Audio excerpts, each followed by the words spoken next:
നമ്മൾ ഏറ്റവും കൂടുതൽ കാത്തിരുന്ന നമ്മുടെ ക്ലാസിക് ക്രിമിനൽ ഈസ് ബാക്ക്. അങ്ങനെ ദൃശ്യം തൻ്റെ 3ാം ഫ്രാഞ്ചൈസ് റിലീസ് ചെയ്തിരിക്കുകയാണ്.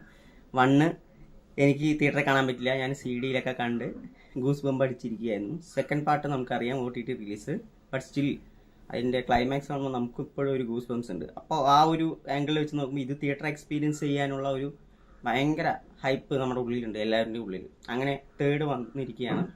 ഫോർ മീ ദൃശ്യം 3 എന്ന് പറയുന്നത് ആ ദൃശ്യം ഫ്രാഞ്ചൈസിൽ തന്നെ ഏറ്റവും കുറച്ച് എഫക്റ്റീവ് ആയിട്ടുള്ള ഒരു സിനിമയാണ് ദൃശ്യം 3.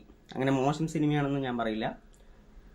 മറ്റ് 2 സിനിമകളെ പോലെ വളരെ ഹൈ മൊമെന്റ്സ് ഒന്നും അധികമില്ലാത്ത ഒരു വളരെ ഫ്ലാറ്റ് ആയിട്ടുള്ളൊരു ഫാമിലി ഡ്രാമ എന്ന് പറയാൻ പറ്റുന്ന ഒരു സിനിമയാണ് ദൃശ്യം 3. ദൃശ്യം 2 അവസാനിച്ച സ്ഥലത്ത് നിന്നാണ് സിനിമ തുടങ്ങുന്നത്. അതായത് ആ സിനിമ റിലീസ് ചെയ്യുന്നു, തുടർന്ന് തൻ്റെ മൂത്തവളുടെ കല്യാണ കാര്യങ്ങളൊക്കെ ആയിട്ട് പോകുന്നതാണ്. എല്ലാവിടെയും പോകുമ്പോൾ ഇവരിൻ്റെ പാസ്റ്റ്, ഈ ഒരു ഡാർക്കസ്റ്റ് പാസ്റ്റ് കാണിച്ചുകൊണ്ട് പലരും കല്യാണത്തിൽ നിന്ന് ഒഴിയുകയാണ്.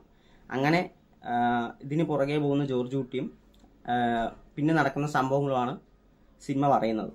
ആക്ച്വലി ഇതിൽ എനിക്ക് തോന്നിയത് ഇമോഷണൽ ഡെപ്ത് ആയിട്ടാണ് സിനിമ അവതരിപ്പിച്ചിട്ടുള്ളത്.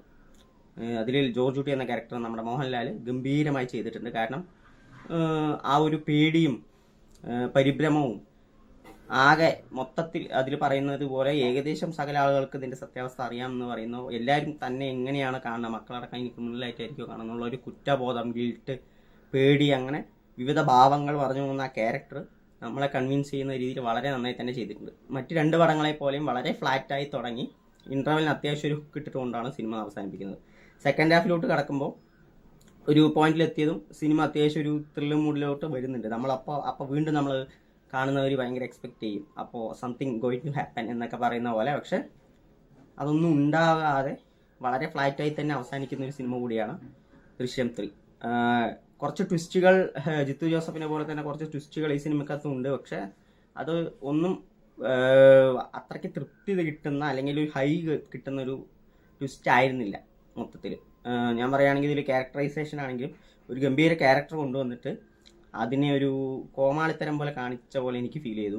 അത്രയും സ്ട്രോങ് ആയിട്ടുള്ള ഒരു ക്യാരക്ടർ. ദെൻ നമ്മുടെ വീണ നന്ദോപാറിൻ്റെ ക്യാരക്ടർ വളരെ ഒരു ജേർണലിസ്റ്റിൻ്റെ ക്യാരക്ടറാണ്. ഇതിന് പുറകെ പോകുന്നത് പോലെ കാണിച്ചു. പകുതിക്ക് ശേഷം ആ ക്യാരക്ടർ അവിടെ ഒന്നും ഒരു ഐഡിയ ഇല്ല, അങ്ങനെ കളഞ്ഞു. സോ അതിലൊക്കെ ഭയങ്കര ഫോൾട്ട് ഉണ്ടായിരുന്നു. ആക്ച്വലി നമ്മൾ പ്രതീക്ഷിക്കുമല്ലോ, ഇനി നമുക്കറിയാം കുറേ പേരെങ്കിലും പ്രതീക്ഷിച്ചില്ല ഇനി പ്രത്യേകിച്ച് എന്താ ഇപ്പോൾ 3ാം ഭാഗത്ത് ചെയ്യാന്നുണ്ടെങ്കിൽ പോലും നമ്മുടെ ഉള്ളിലൊരു വിശ്വാസം അല്ലെങ്കിൽ ഒരു എക്സ്പെക്ടേഷൻ അപ്പോഴും ഉണ്ടായിരുന്നു. ഇതിൻ്റെ തുടക്കമൊക്കെ കാണുമ്പോൾ നമുക്ക് ആ ഫീൽ കിട്ടുമായിരുന്നു. നമ്മൾ അവസാനം വരെ ഒരു പ്രതീക്ഷിക്കും. കാരണം ഇത് മോശം സിനിമയാണെന്ന് ഞാൻ ഒരിക്കലും പറയില്ല. ബട്ട് നമ്മൾ ഈ 2 പടത്തിൽ നമ്മൾ കാണുന്ന ജോർജ് കുട്ടി എന്നൊരു ക്യാരക്ടർ വെറും 4ാം ക്ലാസ്സുകാരൻ്റെ ബുദ്ധിയല്ല എന്ന് പറയുമ്പോഴും ആ ഒരു എന്തെങ്കിലും ഒരു ബ്രില്യൻസ് പുള്ളി കാണിക്കുന്നുണ്ട്. 1-ലായാലും 2-ലായാലും 3-ൽ അങ്ങനെ ഒരു പരിപാടിയില്ല. അതിൻ്റെ അവസാനം ഒരു ക്ലൈമാക്സിനോട് അടുക്കുമ്പോൾ ചില കാര്യങ്ങളൊക്കെ ഉണ്ട്. അതും ചെറിയ രീതിയിലുള്ളൊരു മൊമെന്റ് നമുക്ക് തരുന്നുണ്ട് എന്നുണ്ടെങ്കിൽ പോലും മറ്റ് 2 സിനിമകളെ പോലും നമുക്കൊരു ഗൂസ് ബംസ് തരുന്നൊരു ഇതായിരുന്നില്ല.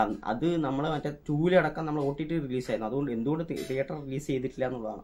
അതിൽ ഈ കാണുന്നത് വരുണിൻ്റെ DNA അല്ല എന്ന് പറയുന്ന ഒരു സീനുണ്ട് ആ കോർട്ടിൽ. അതൊക്കെ കാണുമ്പോൾ നമുക്ക് കിട്ടുന്ന ഒരു ഹൈ ഉണ്ട്. അത്തരത്തിലൊരു ഹൈ സീന് ഈ സിനിമയിലില്ല. ചില ട്വിസ്റ്റുകളുണ്ട്, പക്ഷെ അത് ഫോഴ്സ്ഡ് ആയിട്ടാണ് നമുക്ക് തോന്നുന്നത്. മൊത്തത്തിൽ എനിക്കൊരു ഡീസൻറ്റ് വാച്ച് അല്ലെങ്കിൽ ഒരു തവണ കാണാവുന്ന ഒരു സിനിമയാണ് ദൃശ്യം 3 എന്ന് പറയുന്നത്. മറ്റ് 2 പടങ്ങളെ അപേക്ഷിച്ച് ഇത്തിരി പുറകോട്ട് തന്നെയാണ് ഈ സിനിമ പോകുന്നത്. അപ്പോൾ നിങ്ങൾ കണ്ടിട്ട് നിങ്ങളുടെ അഭിപ്രായങ്ങൾ കമന്റ് ബോക്സിൽ അറിയിക്കുക. ഞാൻ ഇപ്പോഴും പറയുന്നത് this is not a bad movie, ഒരു ഡീസൻറ്റ് ബാച്ചാണ്. പക്ഷെ നമ്മൾ പ്രതീക്ഷിക്കുന്ന ഒരു സാധനമുണ്ട്, ഈ ക്ലാസിക് ക്രിമിനലിൻ്റെ ബ്രില്യൻസ്. ആ ബ്രില്യൻസ് ഈ സിനിമയിൽ ഇല്ല.